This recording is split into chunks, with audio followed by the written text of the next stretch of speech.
Hello and welcome to this week's episode of Battling with Business with me, Chris Kitchener. And with me, Gareth Tennant.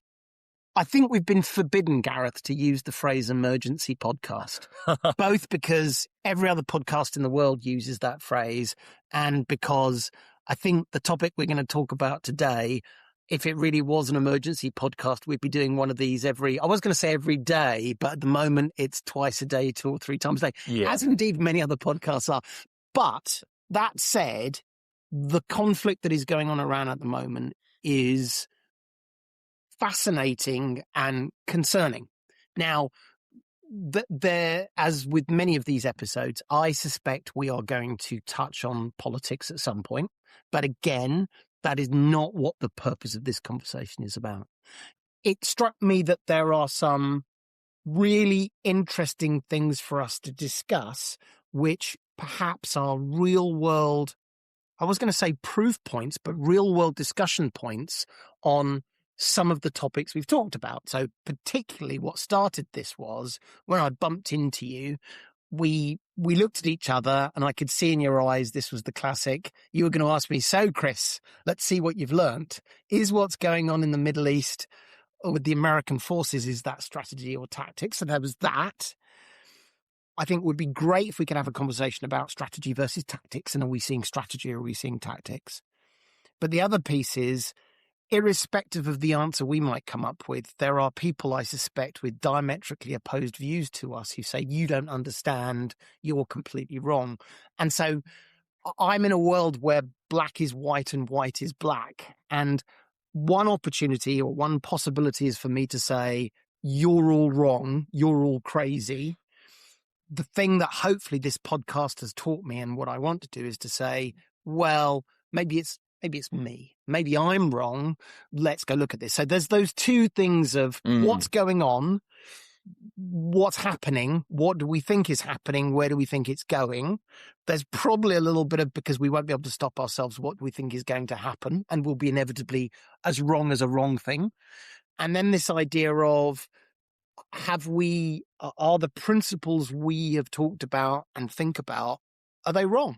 Because there's a group of people who it would feel to me genuinely say, all of that stuff you've said is right, is nonsense, and here's a new set or a different set of values and rules, and that's going to make us successful. There you go. I got that off my chest now. I don't know. What have you felt over the last couple of weeks? Well, apart from deeply uneasy about the whole situation, I think from a tactics versus strategy perspective, I think this is perhaps one of the clearest examples of a military operation where you can use it and hold it up as an example of where those two things mean very different things, and we can explore that. So I think from our perspective and how we've talked about strategy on this podcast before, I feel fairly comfortable that this is the divergence between being tactically efficient and achieving strategic goals. And we can explore that. I think it's really interesting to say, what if we're wrong? And there are people out there who think this is strategically brilliant. And I think I'm probably a little bit more hard over than you on the idea that I think I can explain why they're wrong. Well, I think but I think that conversation is useful. Yeah, and it's not, actually, honestly, it's not because I doubt myself on this. It is because it's very rare to see something where people are arguing black is white and white is black. Less rare than it used to be. Well, true, but that is interesting to me. So, well, why don't we start? Let's go back to the beginning. I know we've done this 2 or 3 times, but it doesn't do us any harm again. Gareth, in 2 minutes, the difference between strategy and tactics, and as we've talked about it, it feels to me like goal and mission probably is in there somewhere. Do you want to just talk about that? Yeah, so we did an episode on Clausewitz, and Clausewitz very simply says tactics is how you win the battle, and strategy is about how the conglomeration or aggregate of lots of battles helps you win the war. I personally like to think about tactics as the employment of resources, capabilities, things that you have, time, money, people, weapons, fuel, um, new ideas, IP. Communications, and I want to come back to communications later. Absolutely, that is a resource, absolutely. Goodwill, and absolutely critical in the commercial space and in the military space as well. But it's the application of those things to achieve tasks.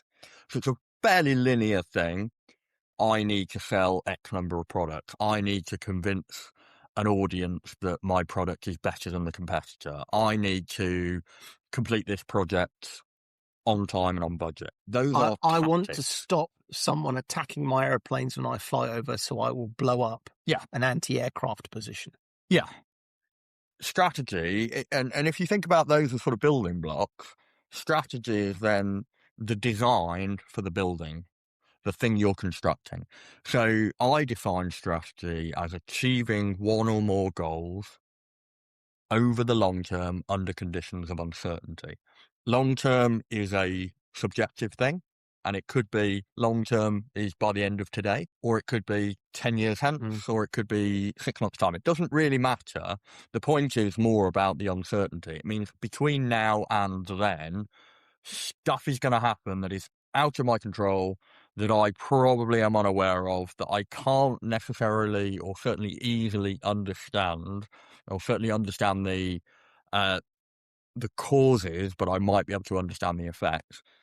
And therefore, I'm going to have to adjust and adapt as I go. So for strategy and tactics, it strikes me, and that very straightforward, and I think that's absolutely right, even though every now and then I blur sometimes the two. But this is within a framework that you also have to have a goal or a mission. And I think mission can be a little bit less specific.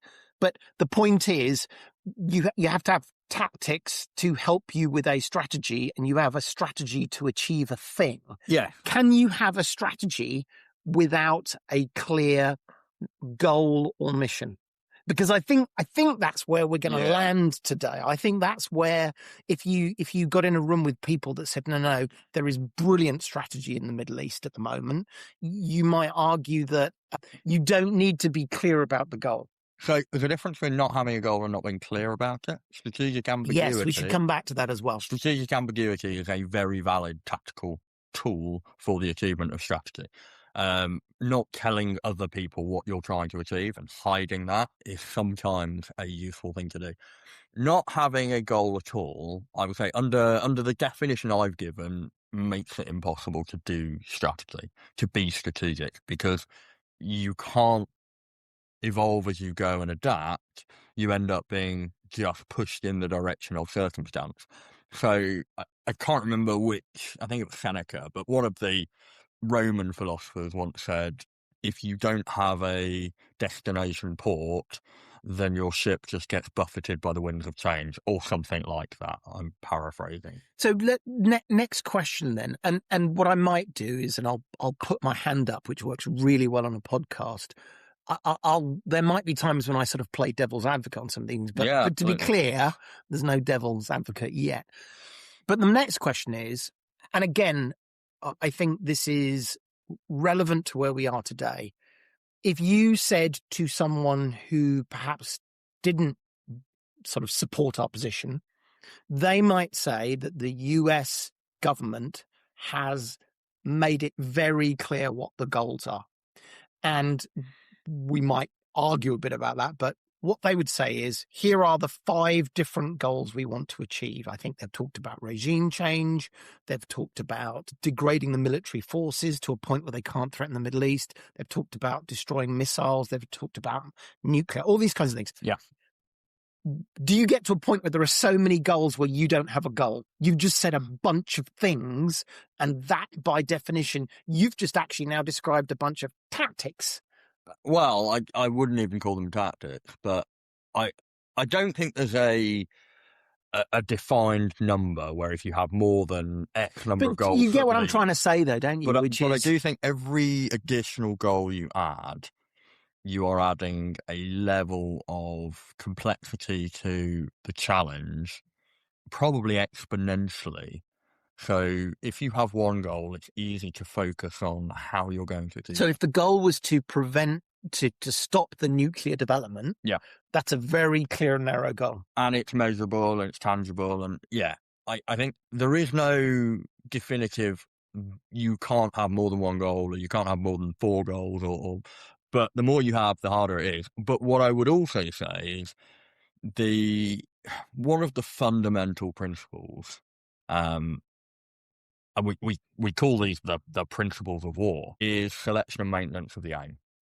And historians and commentators and raconteurs the world over will tell you when military campaigns go wrong, it's often because the goal has changed. And the goal often changes because people aren't achieving what they set out to achieve. So they change the goalpost to try and balance that military tactics against public opinion challenge. And that's where politics comes into play. A little bit of devil's advocate. Yeah. You can also change your goals to adapt. We've talked about adaptation being important.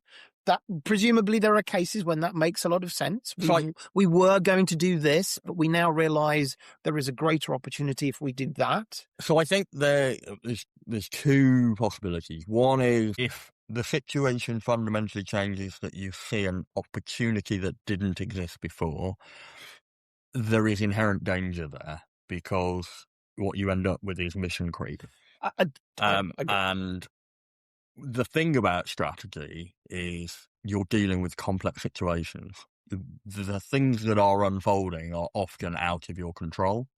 You have little influence over them. And so, for example, in a military strategy, the Americans have little influence over how the Iranians will respond to the actions they undertake. So they can influence directly the targets.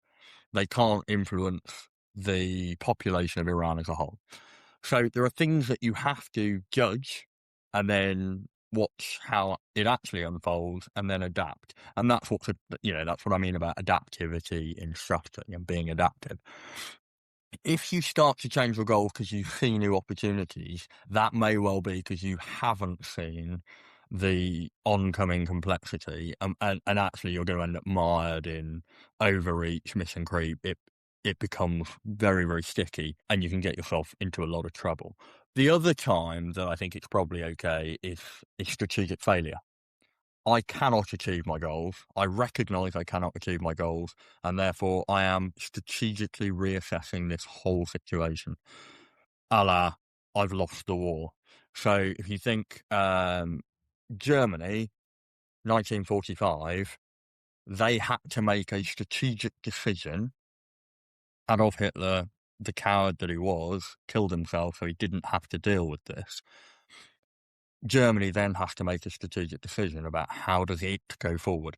I would argue at that point, they've thrown their old strategy away and they are starting with a new strategy. So I think that's where the goal changes. So let's go back then, and using the Iranian conflict as we see it today to start to sort of test some of those things. Yeah. So, there's a little bit of falseness about this because I suspect we have a pretty common view across this. It feels to me, as a civilian and as a bystander who hopefully is reasonably well read and reasonably well, there was a very short term, I have a military, they can tactically bring enormous amounts of violence, and therefore I think it went like this: if we bring that violence to the Iranian regime, some non-specific thing will happen, and we will stop at that point, and something else will take over and deliver better results. And I think if I'm being kind, I would say if we attack Iran, there is a greater chance of regime change, and then a more benign regime takes over. And in doing so, we will reduce a military threat that the Iranians have. That kind of feels like the best we've got. Yeah. I could argue, but it does feel very much tactical in terms of Hegseth comes on television and talks about 9,000 attacks on the Iranians. Yeah. And you say, and? Yeah. Is that a big number or a small number? And he says, we have defeated them militarily. Decimated them. Doesn't understand the use of the term decimated, but that's a different problem. But all of a sudden, there are attacks, not all of a sudden, over a period of time, there are attacks on Diego Garcia, there are attacks on Cyprus, there are attacks on UAE. You know, the statements about this military force, the question that was immediately there for me was, it was not clear that you stated a clear outcome that you were going to create, that you would then test.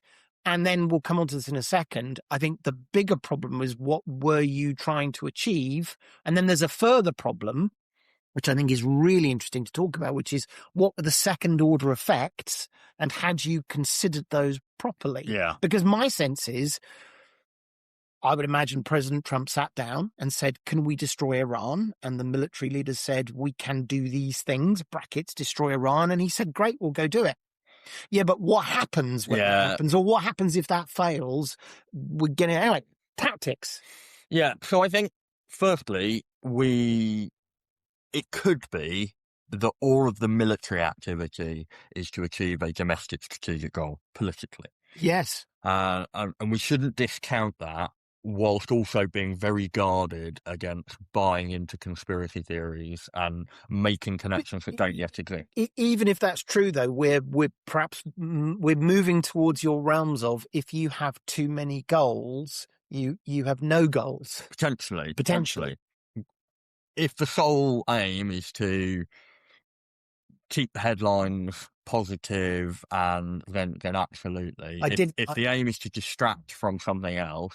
I did enjoy the quote, and which was unattributed, and you believe it or not, that Donald Trump was very disappointed that after the war started, he didn't get a bump in the polls as Bush had done after Gulf War II. Yeah. And the implication being he started a war to improve his standing in the polls. Whether that's true or not, I don't know. I mean, if that is the case, then that is about as unstrategic as you can be.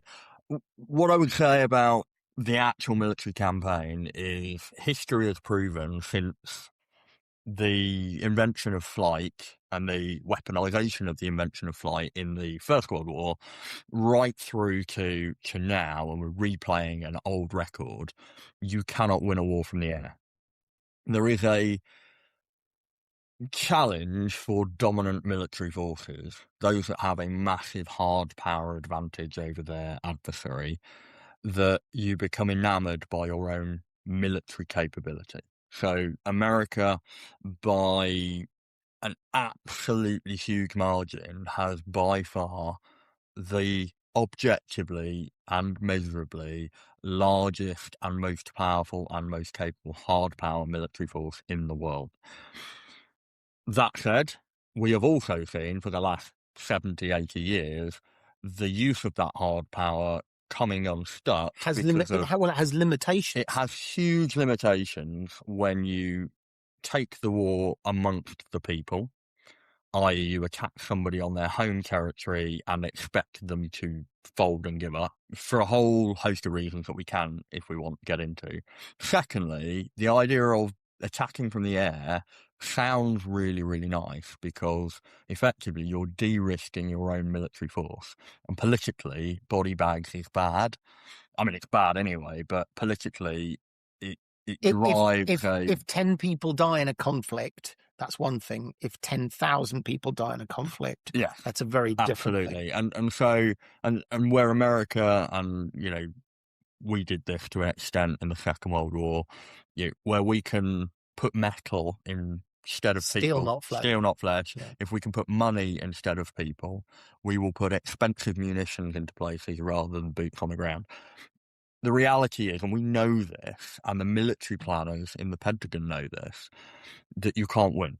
You can't win a war from the air. You can achieve some tactical aim. I was going to say, and this is me playing devil's advocate, it depends on your definition of win. And so I think we both agree the idea that we will bomb Iran for a period of time and they will say, we surrender, what do you want? Unconditional surrender, let's Yeah. use that term, highly unlikely. But I would imagine there are people in the Pentagon, there are people in the White House, and interestingly, and we should touch on this in a second, in Israel, who would say, well, winning is destroying 90% of their missiles. So, Winning Yeah. is degrading their ability to fight. you can have limited effect. It's interesting you mentioned Israel, because I would say Israel is one of the few countries that is strategically winning from this war. And we should talk about why And they're strategically interestingly- winning when we're perhaps implying that the United States isn't strategically winning. Exactly. But the limited goals is really, really important. So yes, you can destroy things from the air to an extent, but it's hard to prove you've destroyed those things. So if you think back to the attacks last June in Iran by the US, where, according to Donald Trump, obliterated the UN nuclear, The Iranian. the Iranian nuclear, that was a Freudian slip. Wow, wasn't it? does the UN have a nuclear weapon? The Iranian nuclear threat, and yet really difficult to prove it, because you've attacked from 30,000 feet, dropping bunker-busting bombs that are going, 4 or 5 stories deep into the ground and detonating. How do you measure what the effect is? So you have to use a whole gamut of intelligence capabilities to effectively measure the proxies of that. So are people talking about the damage that's been done? Are the scientists that were in the project no longer talking? All of those kind of things. So you're by proxy trying to get measurements. The more you do that, and the more data you're trying to gather, the more you're building assessments on assessments, and the weaker overall your certainty becomes. That's okay.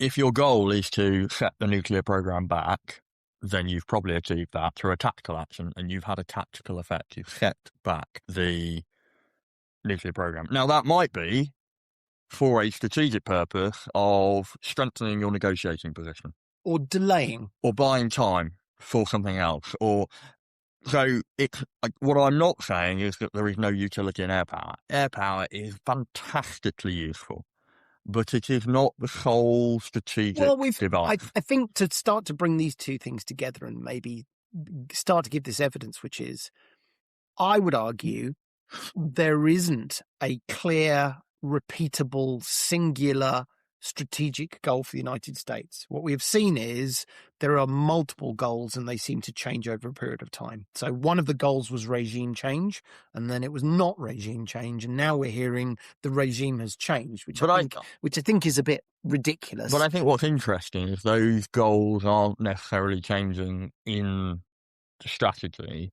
I think the way that they're communicating is changing. So a lot of the time, those goals fit the narrative of the day, rather than this being what drives their strategic thinking. If they're doing it, I was going to say we should pick this apart, because there's two possibilities, and you touch on something very important, which I've heard the US government say, which is, well, if we told you what we were going to do, that would be stupid, and that's what other people have done in the past, and we aren't doing that anymore.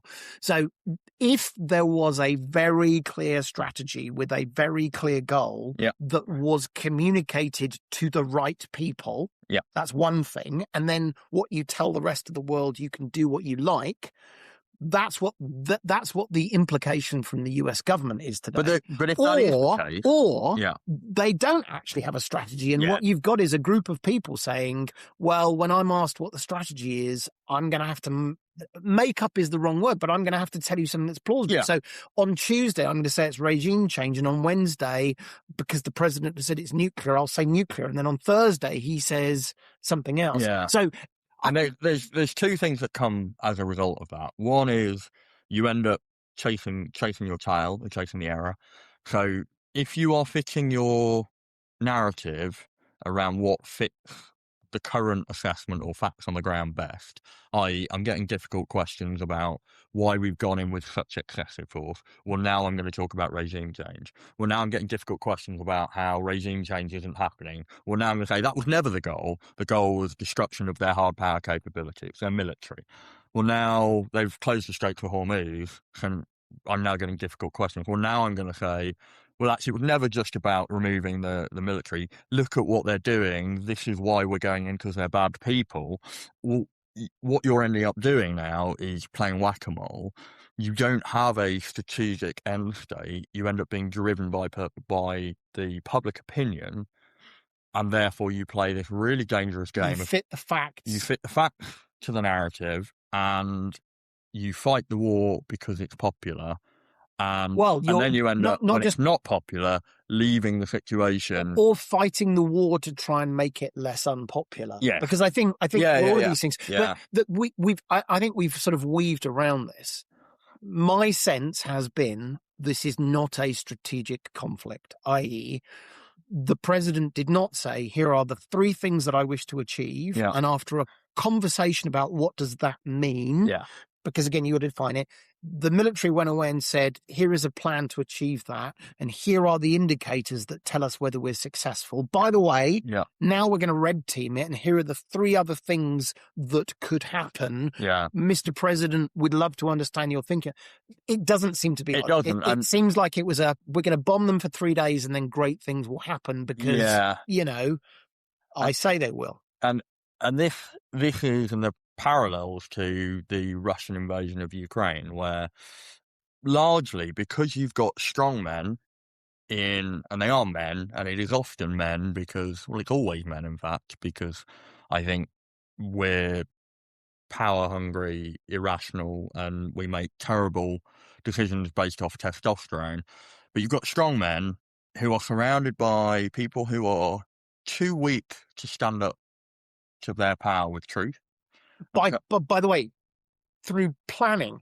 In other words, there is this point, and I think the consolidation of power creates. People might disagree with this quite strongly, but I would argue one of the qualifying things to become a member of Donald Trump's cabinet is that you are willing to agree with everything Donald Trump says. And if you want evidence of this, and I wonder if we ever have any Republicans listen to this, you say, well, that's just nonsense. Seriously, please go watch the cabinet meetings and then go watch similar cabinet meetings in 1950s Russia, and it will look awfully similar in terms of I congratulate the great leader for all this. The point I'm trying to make there, rather than about sycophancy, is by design he is removing all the people that will say this could go horribly wrong. Let's talk about this. And so what you end up with is stripping away any of the strategic thought, because strategic thought is about trying to understand complex situations and red teaming them. And you've already mentioned, going away and thinking about what could go wrong. If you have a strong man who has surrounded himself with people that will only agree and will only present good news, you don't allow for that strategic thought. You don't allow for that, well, what happens if? Let me just warn you, Mr. President, of the risks of, if you do X, it might achieve what you're setting out to achieve, but there is a not insignificant chance that it will have this negative effect. And a rational, well-informed, well-advised leader will take that on board, synthesize it with all of the other advice that they're getting from their wide range of advisors, from their wide range of things that they're responsible for, as president, welfare, security, domestic politics, all of those things. And then they will start to make informed choices. If you are not presented with those things, what ends up happening is Vladimir Putin and Donald Trump are both told we have extremely strong, capable militaries that are ready to go, that can achieve your goal in 3 days, and they will achieve this, this, and this, and these will be the brilliant results that will happen, and we are sure it's going to happen. And it's very easy then to go, do it. We'll go to a break in a second, but I was struck by this thought. So we are great advocates for diversity. We've had episodes talking about diversity. It struck me that anyone who disagrees with us, please go look at what has just happened in the United States, where one might convincingly argue that the US cabinet is not diverse for the reasons we have outlined. It is by design, I only want people who agree with me. And therefore, again, I think you would convincingly argue that all these bad things are happening, and we'll talk about what that looks like. Yeah. If he had actually embraced diversity, which he explicitly does not like, and in fact, Hegseth sees as a weakness, Yeah. would there have been a different outcome? I would argue there probably not. Anyway, let's take a quick break. When we come back, there's two things that are on my mind. The first thing is I want to spend 2 minutes talking about why this is even relevant, because I can imagine there's lots of people thinking, well, I like it when you talk about strategy and tactics, that's useful, but I am not the leader of the free world or a strongman leader of a country, and so the invasion of Iran, I don't really care about this. I think this is, I want to argue why this is valuable for everyone in the world. And then the next thing I want to argue about or discuss, to think again, is another one of these things at the heart of this, is what is truth? Yeah. As I've said on a couple of occasions in this episode, there are lots of people saying black is white and white is black. So let's take a quick break.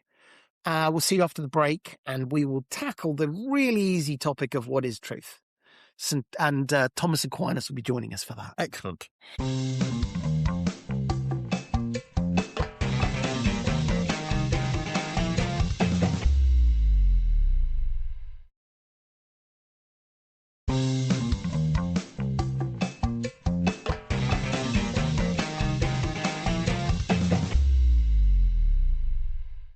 Welcome back. Hello. Oh, I said the first thing I would do is about trying to convince people that while this is a significant global war, military event, whatever you want to call it, it is relevant for everyone.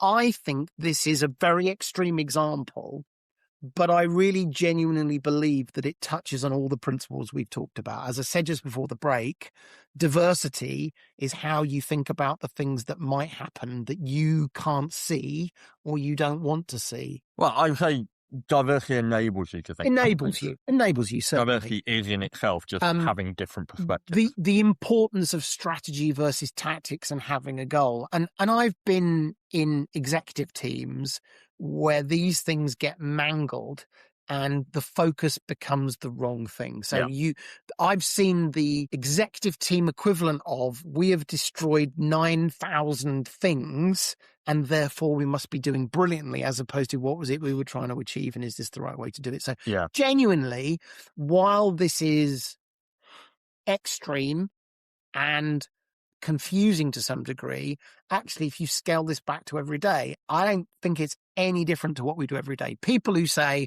well, we must be winning because we've done these things that it says we would do on the plan. Yeah, so we did a whole episode on measurement of performance versus measurement of effect, and they're both really important, but what I would say is measurement of performance, you're measuring what you're doing, therefore you're measuring your tactics. We have dropped X many bombs. They have been extremely accurate and extremely efficient. We have destroyed X number of targets. That is countable, it's measurable. You are measuring your performance as an Air Force. Brilliant. Really useful. Needs to be done. It's part of the tactical process of understanding how effective you've been. The next thing is measuring your effectiveness. We bomb those targets in order to change something. Have we changed it? Because you're right, and this is exactly what the Americans did in Vietnam, is they got enamored by the metrics of how many people did we kill. And the problem with fighting a war of attrition, counting bodies, is the only way you can win is when they run out of bodies.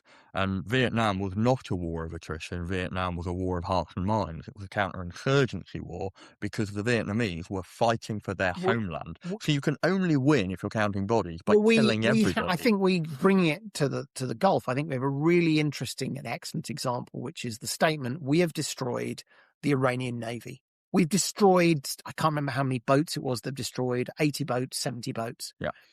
Today, another ship was hit by a missile. Who cares how many boats you've sunk? Yeah. Are there mines in the Straits of Hormuz?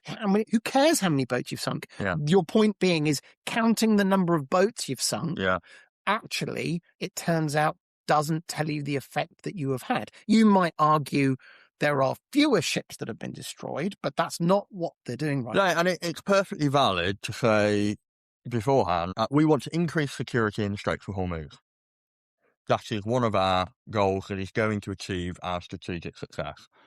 As a result of that, we have decided that the IRGCN, the Iranian Revolutionary Guard Corps Navy, that's got to be hard. All those letters you've got to paint on the sides of boats. And the Iranian Navy pose a systematic threat to trade in the Straits of Hormuz, and they've threatened it, and therefore we think the Navy is a legitimate target. This is all fine and all valid and all logical. Therefore, we're going to bomb the Iranian Navy. Cool. All fine. And so these are the three things that will help us achieve the goal. We bombed the Navy. We've destroyed all the ships. Why did we do it? We did it to increase security in the Straits of Hormuz. Have we done that? No. Why? And that question why is really important, because this is how you adapt your tactics to achieve your strategy. And actually, if you're doing this after you've bombed their Navy and working out that they're going to have a different approach, you probably should have wargamed better. You can do this in advance, but you then adapt your tactics to, well, what is the threat? Well, the threat is drones, mines, and what we would call asymmetric attacks. So small boats that look like civilian fishing vessels that suddenly are packed with explosives or have, rocket propelled grenades on them or whatever it is. How do we defeat those? And then you go after those. And it's all based around what is the goal. The goal is maintaining security in the Straits of Hormuz.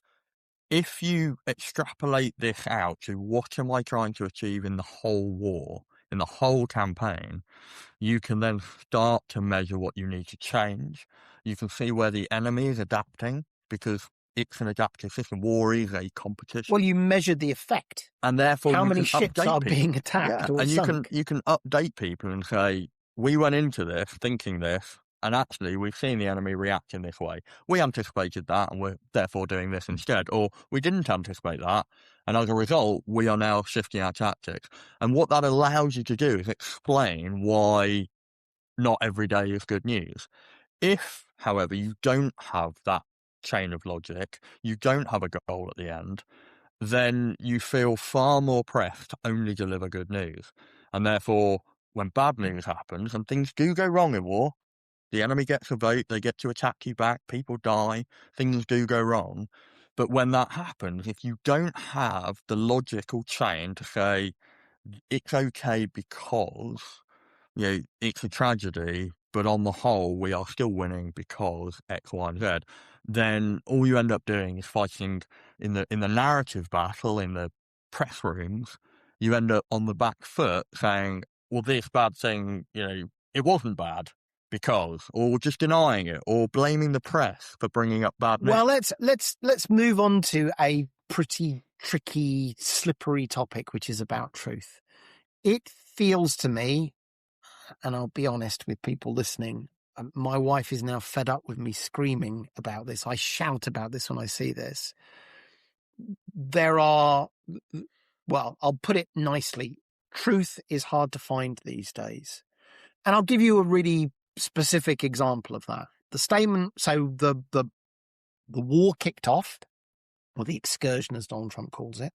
I think that's simply because he's getting confused with the military term incursion. Well, also, I think he knows that he's not really allowed to call it a war because presidents aren't allowed to start war. So there's a combination of these. But I think he's then reaching and grasping for the word incursion. I think you could be right. Failing to get it because he is a bit thick, and then starting to explain it like a scout's holiday. We're going on an excursion, a bus trip. I'm sad to say you may be right. Two things. Is he a strategic genius? Well, see, you've said that with a real sense of disappointment, but we'll get onto this in a minute as well, which is there are people that genuinely, in their heart of hearts, believe he's a strategic genius. Yeah. And that is curious to me, which is like, well, something's going on here. Anyway, let's get back to this earlier point. At the beginning of the war, the conflict started, and there was, I think it's fair to say, a genuine sense that after a week, perhaps even 2 weeks, the Iranians would unconditionally surrender, or at least there would be something that Donald Trump would be happy about. Two things happened which I would argue, have significantly changed the outcome. One is the Iranians started launching missiles at other Gulf states and killing people in other Gulf states, impacting civilian infrastructure as well as military infrastructure. And the second thing is the the Straits of Hormuz were closed. Both of those things were, I would argue, foreseeable. In fact, there is clear evidence that the Iranians had specifically said, if there is conflict in the Middle East, we will attack any country that is hosting American forces. And likewise, they've said on multiple occasions, we will close the Straits of Hormuz. Donald Trump was asked about this, and he said on multiple occasions, nobody said that this was in fact, I think he went on to say, all the experts, no one foresaw this. Yeah. He couldn't say words like that.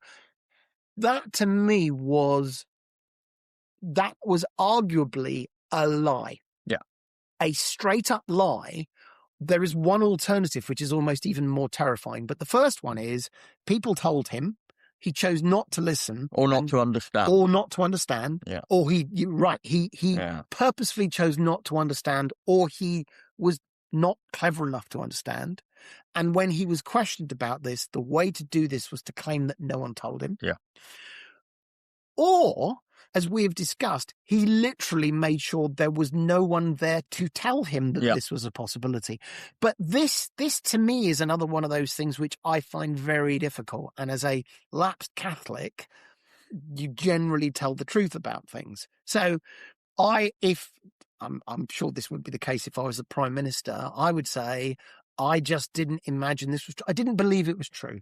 Or I thought the risk was so low that it was unlikely to happen. Or we would overcome with such great force, this would never become a problem. Rather than, well, nobody told me. I believe Donald Trump is resorting to the shaggy defense. It wasn't me. Yeah. But that to me, this idea of how do you put your finger on the truth? And we have members of the US cabinet and Caroline Levitt as a spokesperson looking people in the eye. And exactly as you said, and this is even... honestly, I suspect this is a sign of totalitarianism, and this is a very bad sign. Not only do they look you in the eyes and say, this is not true, when demonstrably that's true, or if it isn't true, there is a massive failure, and they're willing to say, no, that's not true. And then, as you say, Caroline Levitt and Hegseth berating people for daring to ask such a question. That, to me, is really difficult because, again, for you and I think that reinforces our idea of you didn't know what you were doing. You don't have a plan, and you aren't able to be honest with us. You tell obvious lies. That's problematic. That goes against everything we've said makes good leadership, because you need authenticity and trust. But the flip side is, which is the bit that really makes me uncomfortable, is there are lots and lots and lots of people on television and social media going, yes, how dare you ask those questions? Don't you understand? You don't understand. It's 4D chess. So I don't know. What's your take on this idea of can we know truth in this? Or even if we can know truth, does it matter anymore? That's the most depressing question. Well, I think it does matter, and I think the more we question whether it matters or not, the more we're kind of giving up and allowing this world of post-truth to become a thing. Of course it matters. I think rational, level-headed decision-making in difficult circumstances, the circumstances that require strategic thought, is more important now than ever. I think we've seen a dereliction of duty, and I'm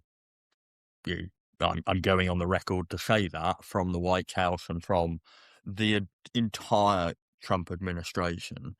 I think what they've done will go down in history as not only a lack of strategic vision, but actually, it is wanton disregard for what is in the best interest of the American hubris people. as well. I think huge amount of hubris. But that aside, I think the rest of the world now have to deal with the consequences, and there is a yawning gap where people need to step up and start being strategic.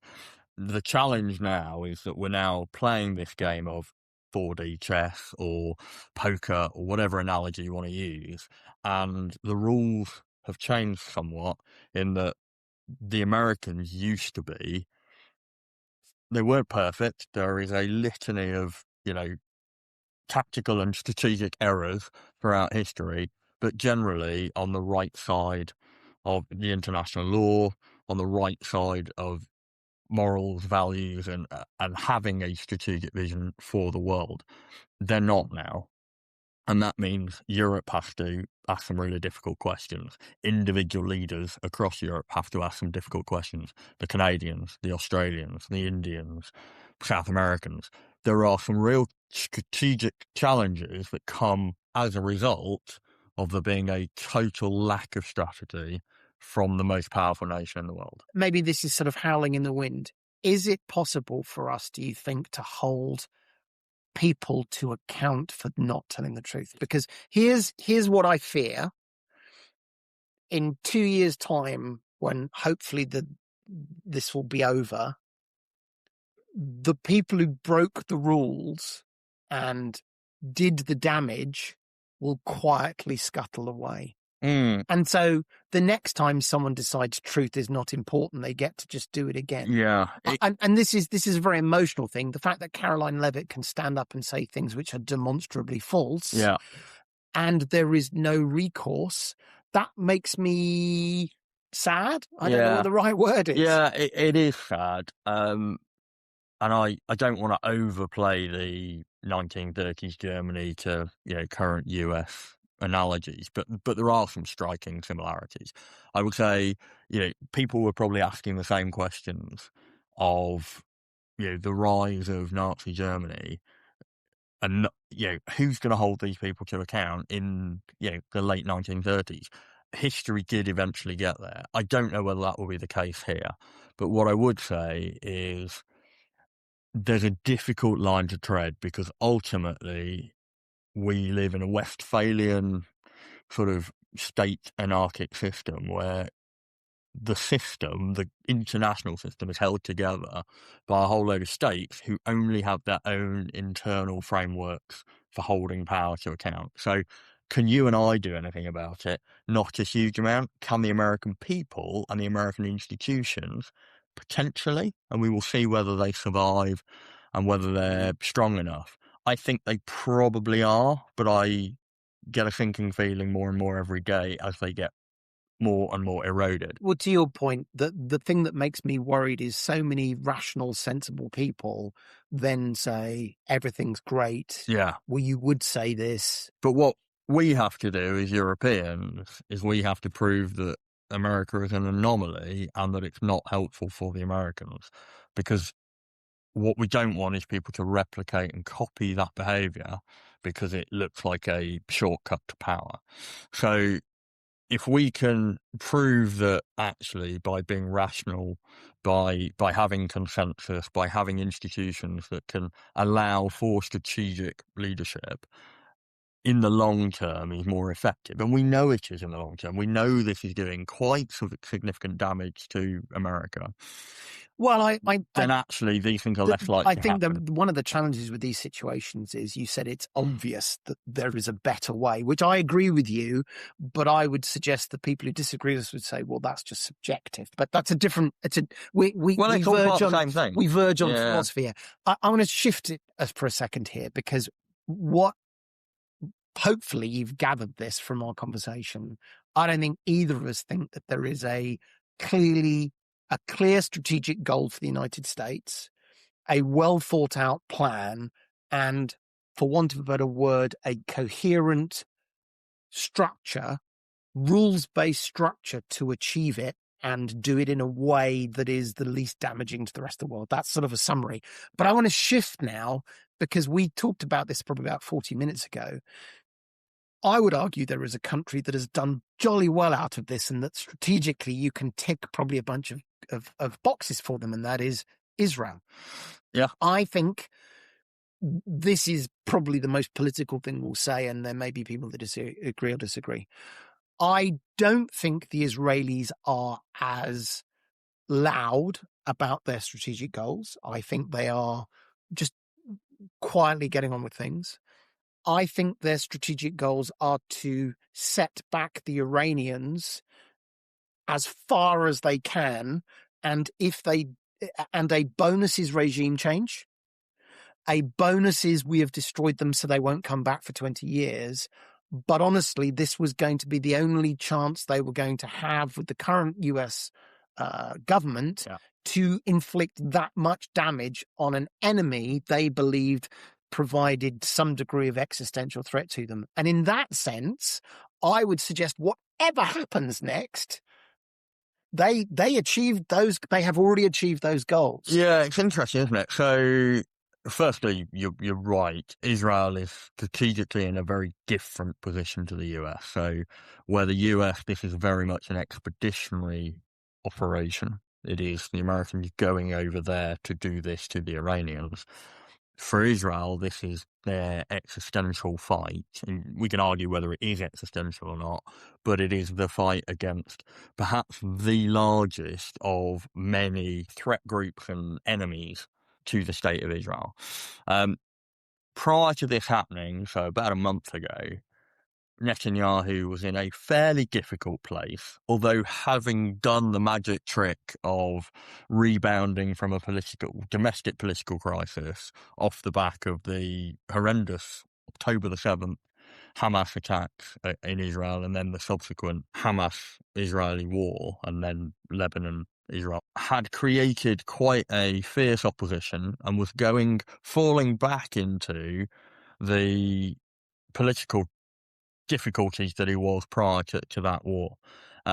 He's now in a situation where America is not only backing him, but fighting a large proportion of his war for him, using the might of the US military to do it, forcing regionally everybody to either be extremely defensive against Iran or in some cases joining the offense, even if it's just through material support, intelligence support or basing, which means everybody is now pitched on this good guys, bad guys, them and us, for or against battle, of which Israel falls on the right side in their mind and falls in with most of the regional actors. But perhaps more important to any of this, the Israeli opposition are now falling behind Netanyahu, and the Israeli people are very, My very supportive. understanding is this is a very popular war. This is extremely popular. Largely, this is because of a history of Iran being a very, very bad actor. And I think it's probably worth, we're quite a way into this podcast and we've criticised America a lot. And we haven't perhaps criticised Iran. Iran, the regime in Iran, let me be very clear, is horrendous, horrific, has done horrible things to their own people, horrible things regionally and horrible things to the Israelis. And so it is no surprise that the vast majority of Israeli people feel like Iran is the enemy. Netanyahu has played the hand he was dealt, but played it extremely well. And I think Netanyahu is perhaps the antithesis of Donald Trump. They're often compared, but I would say Netanyahu is politically a strategic player because he absolutely thinks about what the goal is. He thinks ahead, and then he uses his relationship with people who perhaps don't think as strategically, i.e. Trump and the American administration, and uses them as a tool for his own strategic ends. So there's two more things I want to do before we finish up. You'll love the last one, by the way. This is the really hard one. But the next thing I'm going to talk about just for a couple of minutes is the value of partnerships and building up networks of friends and supporters. If you said to me, what do I think apart from the terrible destruction and death that's happening on both sides in this war, I would say this war has, frankly, cemented destruction might be the wrong word, but the radical change of support networks that have existed in the Western world. Today, as we are recording this, the headline is Donald Trump says that he is strongly considering leaving NATO. Yeah. I think this it's such an interesting example of, let's start with hubris, where effectively the statement is, all of you partners around the world were hangers on. You were using our troops to defend yourself. It was a one-way exchange, and we don't need you. In fact, that's the phrase I was looking on Twitter the other day. We don't need you. And so I think there are a number of people supportive of the American administration who would say, well, it's quite right that we are America first, which is plausible. And but we no longer need all of you. In fact, Donald Trump has said that on a number of his truths, which is we don't need you. I think what's fascinating is going back to the strategic view, which is I'm going to assume, I'm going to make a guess, over the next 50 years, and I mean 50 years, that decision is going to have seismic effect on the relationships that countries have with America. Oh, yeah. Both in terms of trust, both in terms of other power blocks. Now, I think there'd be plenty of people supporting the administration who would say, yes, I haven't got a problem with that at all. But that strikes me as one of the most, academically interesting, but frankly, in the real world, dangerous changes. And probably, this is the weird thing, probably not for Western Europe. I think inevitably Western Europe becomes stronger and comes back together. Again, the Prime Minister, Keir Starmer, was talking today about how our future lies with Europe in a way that he couldn't understand. But I was genuinely surprised. Even if you believe all those things that the US government believes, you would imagine that having a strong coalition of people supporting your goals would be highly valuable. And while even if they don't support you, okay, the worst case is then you haven't supported me on this time. We're sad about that. But is it worth destroying these relationships? Yeah. The only time there's 2 times in history where this has happened between the US and Europe, and that's the Suez Crisis, where actually it was France and the other way around, France US and Great Britain imposing our hard power will against the Nasser's Egypt around the Suez Canal, and the Americans saying that isn't how we play the game, don't do it. But that wasn't a destruction of the relationship. It could have been. It could have been, but that was simply and the only other time, be you and we'll carry on doing. Yeah, and actually both sides came out of it stronger as a result, because France went on a path that they were already on, but they doubled down on it of we want to be part of the international system, but we want to make damn sure that we are unilateral in our power and we're not over-reliant.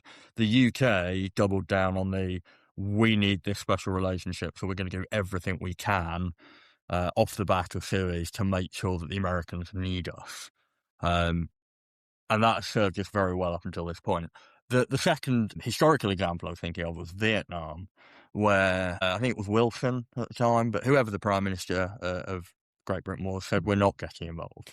And largely most NATO nations didn't get involved. But in those cases, and I'm not an expert of geopolitical history at that point, even then, while there were changes, the relationship still existed. Well, a perfect example. My point NATO being, still continued. My point being, these are examples of seismic strategic decisions that actually both parties have taken a rational response to. The Americans, we said some pretty weighty things when we said we weren't joining them in Vietnam, but ultimately recognised the value of NATO, the value of the strategic partnership.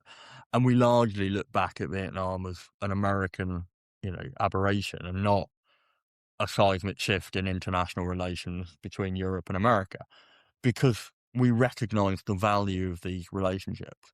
I think this is a similar situation handled very differently, because once again, this goes on to the slot chip for evidence of not thinking strategically. I don't think Donald Trump and the administration around him, his security advisors, Pete Hegseth, I don't think they recognise the importance of these things. And that comes down to 2 things. One, American exceptionalism has got out of hand. It has created a cultural hubris in that they equate hard power as the be-all and end-all, and they think that there isn't anything that the Americans can't do better and alone, which means that they then feel very emboldened to say, if you're not doing it our way, you're not doing it at all, and then they say, we don't need you, which is exactly what you said. That leaves a real challenge because, as we said, this being enamoured by hard power is a lesson that we've learned the hard way through history. But if you haven't read the history, if you don't understand it, you're destined to repeat. Just because America has the largest military in the world doesn't mean they can do everything. They can't. Well, and they won't. The other thing is that things change. Things change. United States of America, please meet the Roman Empire. Yeah. Tell me how that goes for both of you. Absolutely. And the other thing is, America is big, it is powerful, it has a huge economy, but it's not so big and so powerful that no one else matters. Actually, the European bloc as a whole, and I'm including the UK, although we're not part of the EU in that European bloc, actually, population-wise, we're bigger than America. In GDP, higher, I believe, we're bigger than America. GDP per capita was slightly lower, but we're growing. They're also growing, and I recognise that. China as a bloc, growing. Yes, their growth in recent years has slowed, but they are now a strategic challenger that they weren't 20 years ago. 100%. I mean, I think that's really interesting. Sub-Saharan Africa, Indonesia, Nigeria, these are all huge growing economies that are going to change the way the world works. Maybe it's a nice way. We've been ticking off all these things that we believe are signs of great leadership and wisdom, which is the best leaders are thoughtful. Yeah. And the best leaders are, and I'm going to use the word humble. And what I mean by that is they are willing to consider and genuinely think through things that may not be true today. And what's interesting is, and I think if we look at Pete Hegseth as an example, these are things which the United States currently notionally see as weakness. Yeah. That was, I mean, the statement that the United States president is declaring he will commit war crimes, what we have as nations over many years have declared to be war crimes. And he is saying, I will do that if you don't do what I say. Hegseth saying, we don't have any of these stupid rules that have hamstrung us in the past. Hubris. Yeah. Maybe that's another real danger here, which is if you are 100% confident that you are right and you can never be wrong, perhaps that's the greatest warning sign. To finish today, we've talked about lots of really easy things, I think, so far. And by the way, I do want to go back and just nudge people and say, particularly executive teams, again, please think about all these signs we've talked about. I'll go back to the one which is when someone tells you something is going wrong or you haven't considered something. Or that there just might be some negative consequences. When was the last time that you were in that case and then 5 of the team said you're wrong and shut the other person down versus, well, let's talk about this. Anyway, Let's get back to the final thing, which is I've got some great news for you. Gareth, this is great news. Never mind the podcast. It turns out Donald Trump has said that he is leaving the presidency because he wants to spend more time with his children.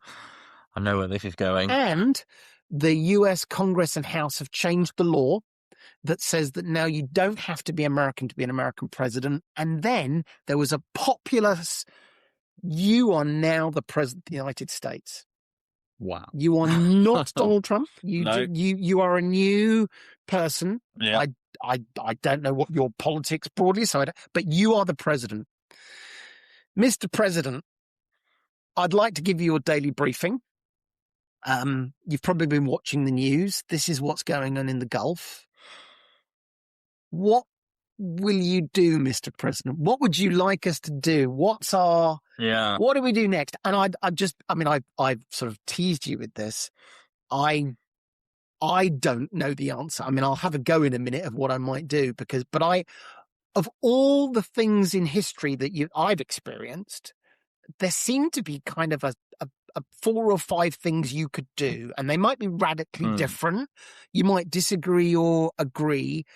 This one seems to be so difficult. I don't think there are, despite what other people seem to be saying on television. What would you do?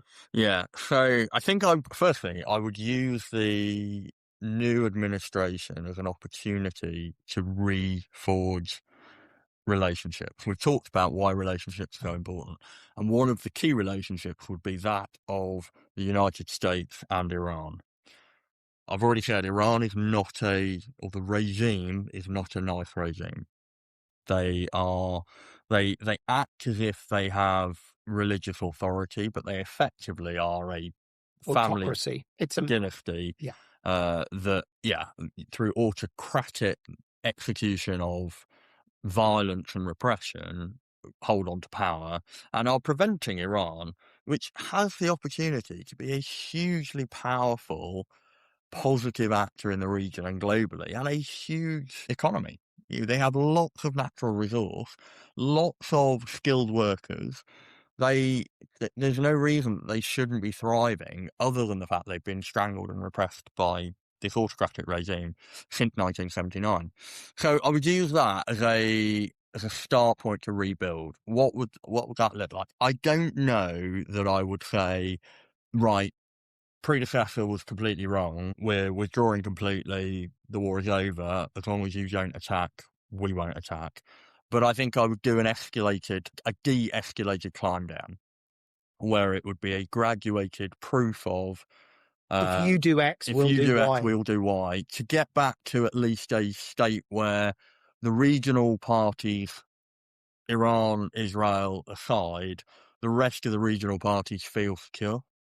So there aren't the sporadic attacks onto US bases in other nations. There aren't, Shahed drones flying into cruise liners and oil tankers and airports. I would graduate the withdrawal of American force from the Gulf, but it would be slow. And I'd want to secure and then reopen the Straits of Hormuz. I would then start a new negotiation similar to what the JCPOA was. And ironically, it looks like the 15-point plan that Trump is trying to get through with the Iranians now. So that's how I would kind of unstick the military campaign. So there's a lot of risk in that. Well, I was going to say, let's. By the way, I think at a high level, that's what I would do.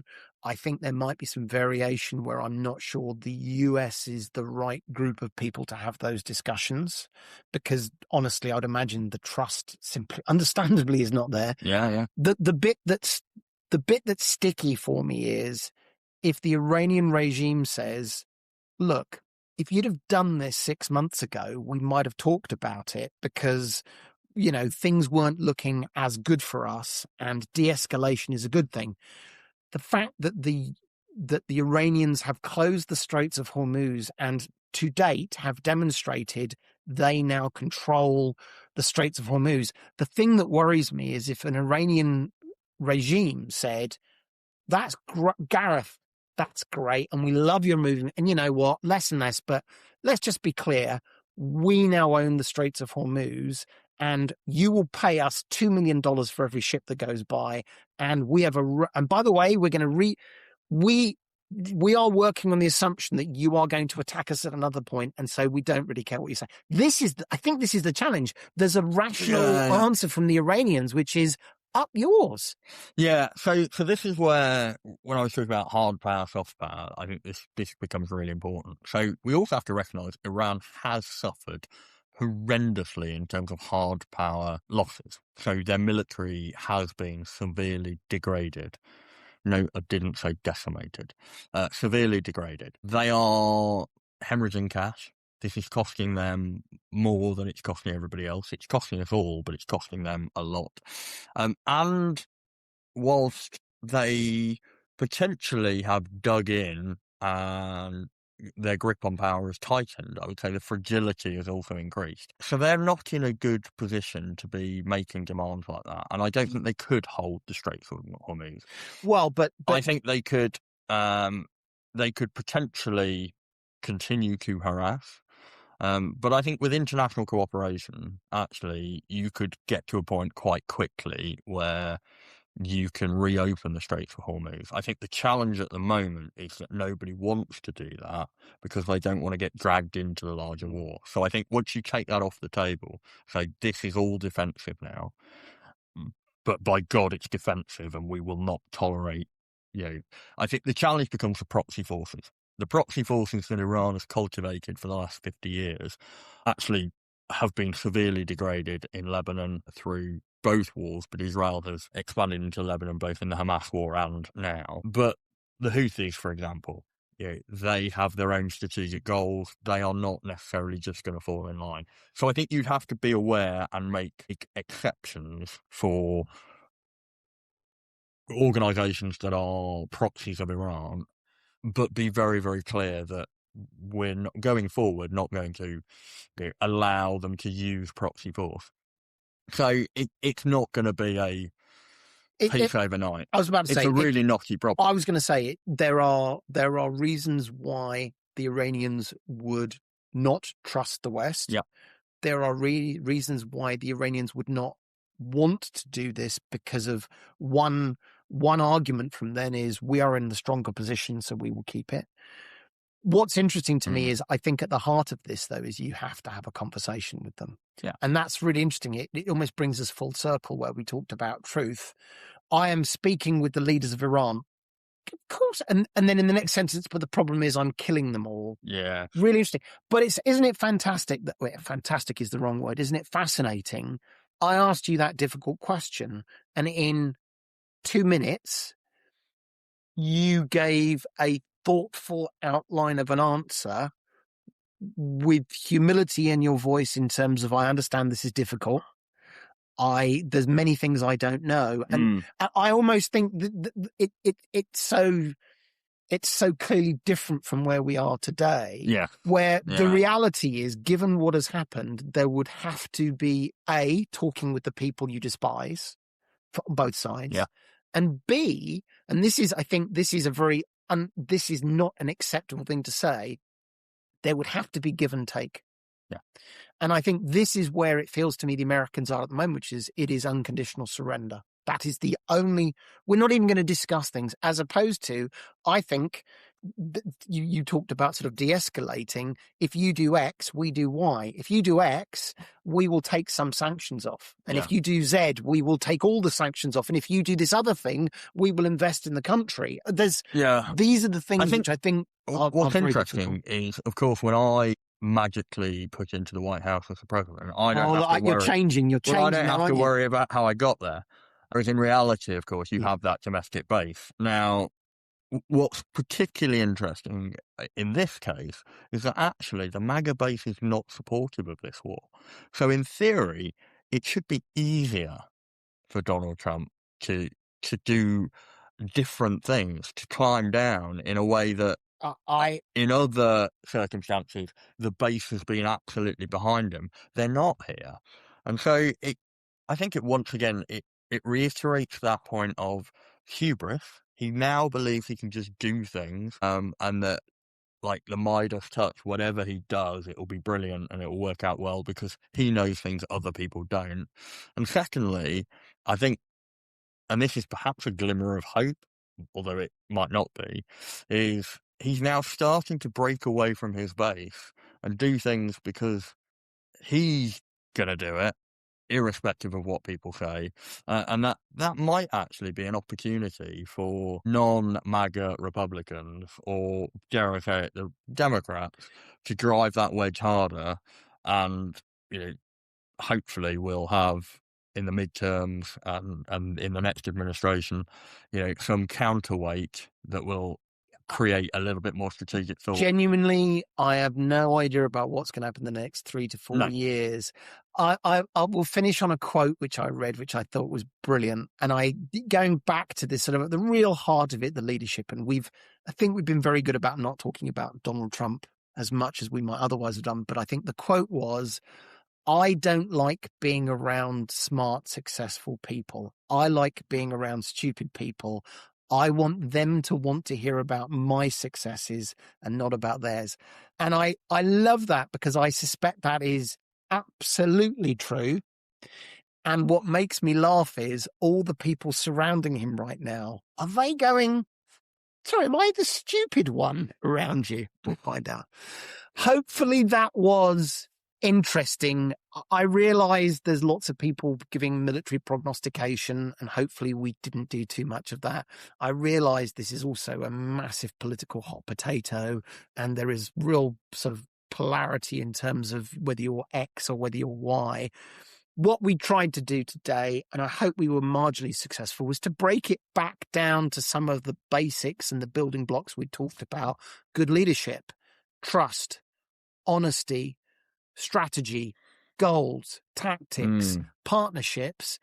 As I said, probably too late in the episode, while this is on a world stage and this is the extreme, almost in some ways it makes it easier for you to see these things and then pair them back to, how do I treat my friends? Yeah. How do I work with colleagues? How do I lead people? This is what happens at the extreme. And so therefore it's easy to see, but this is also what happened before. Last thoughts, Gareth? So I suppose my last thought comes from a mentor of mine, a retired 4-star general, Charlie Strickland, who I had the privilege of working for a few years ago. And he always, no matter what the problem we were looking at was, would always say the same thing, which is you need to get a bigger map. You need to think to the finish. And what he meant by that was, zoom out from the problem. You're looking at what we're trying to do tactically, but think about what everybody else is trying to do as well. So get a bigger map and think to the finish. Not how do we achieve the mission, but how does the achieving of the mission set us up for the next mission, set us up for the strategic success. Like, if I was Donald Trump now, I'd want to get a bigger map. I'd want to zoom out from just Iran, and I'd want to think to the finish. And if you put the 101st Airborne into Cargo Island, then the question has to be, then what? What's the next move? Because if all goes well, and that is tactically, talking tactics versus strategy, tactically that is an extremely difficult challenge. As an expert in amphibious warfare, I can tell you the seizing of that island will be difficult. And the keeping of it will be just as difficult. But once they've got it, and assuming it all goes well and there aren't any major mishaps, then what? What is the next step? And always, you've got to think to the finish. So get a bigger map, think to the finish. Well, Charlie Strickland, or General Strickland, Stickland. Yeah. I think General Stickland, because I don't know you, so I'm not allowed to use your first name. You seem like a wise man, and we should probably get him on at some point to talk to him. But those seem like very, very wise words. And get a bigger map and work out what the finish line looks like. I did see Donald Trump do that. On the aeroplane, he pulled out a really big map. Oh, no, my mistake. It wasn't a big map. It was a picture of the ballroom that he was building. Excellent. It was a big picture of the ballroom there. Thank you very much for joining us. I hope you found that as interesting and stimulating as we did, sitting across the table, looking at each other with cups of tea and occasional rolls of the eyes with each other. This is a difficult business, and we're seeing this today. If you have enjoyed this, then please do subscribe if you haven't done so already. We do look and we see when there's big bursts of downloads because people are subscribing or sharing with their friends. Please go ahead and do that for us. We are on battlingwithbusiness@gmail.com. So if you, as I always say, if you violently agree or violently disagree, or you think we should be talking about different things, then please do let us know. We are also available on X. I was told off for calling it Twitter last week. X or Blue Sky on Battling with Viz with a Z, where we let you know when our new episodes have come out. And it's a good way of getting hold of us if you want to get hold of us as well. Was this I don't know whether this was a happy one or a down. I'm pleased that this is illustrated and shone a light on so many of these things we talk about. I'm a little bit less pleased that there is this kind of terror in the world today. And the fact that when I filled my tank with petrol. It was an extra £20 from what it normally is. So it turns out that we are not immune in Oxford from all of these things. And on that bombshell, thank you very much for listening to Battle Business. We'll see you next week. Bye-bye.